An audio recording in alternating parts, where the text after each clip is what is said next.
വലതുകാല് വെച്ച് സ്വർഗത്തിൽ കയറി. പക്ഷേ തിരിഞ്ഞു നോക്കുമ്പോ അവന്റെ മാതാപിതാക്കൾ കിടന്ന് കരയുകയാണ്. അവനതാ തിരിച്ചു വരികയാണ്. അവൻ തിരിച്ചു വരികയാ, പൊട്ടിക്കരഞ്ഞുകൊണ്ട് റബ്ബിന്റെ മുന്നിലേക്ക് കടന്നു വരികയാണ്. അല്ലാഹു ചോദിക്കുന്നു, എടാ നിനക്ക് സ്വർഗം തന്നല്ലോ, പിന്നെ എന്തിനാ കരയുന്നത്?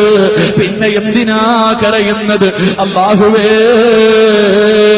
എന്റെ വാപ്പയും എന്റെ ഉമ്മയും എന്റെ മക്കളും എന്റെ കൂടപ്പിറപ്പുകളും ഇവരെല്ലാം നരകത്തിലേക്ക് പോകുമ്പോ എനിക്കെങ്ങനെയാ സ്വർഗത്തിൽ പോകാൻ കഴിയുന്നത്?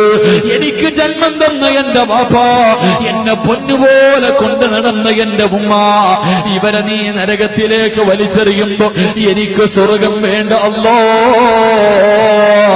എന്നെ കൂടെ നരകത്തിലേക്ക് വലിച്ചെറിയണേ എന്ന് റബ്ബിന്റെ മുന്നിൽ കടന്നുകൊണ്ട് കരഞ്ഞുകൊണ്ട് പറയുമ്പോ അല്ലാഹു അവനോട് പറയും,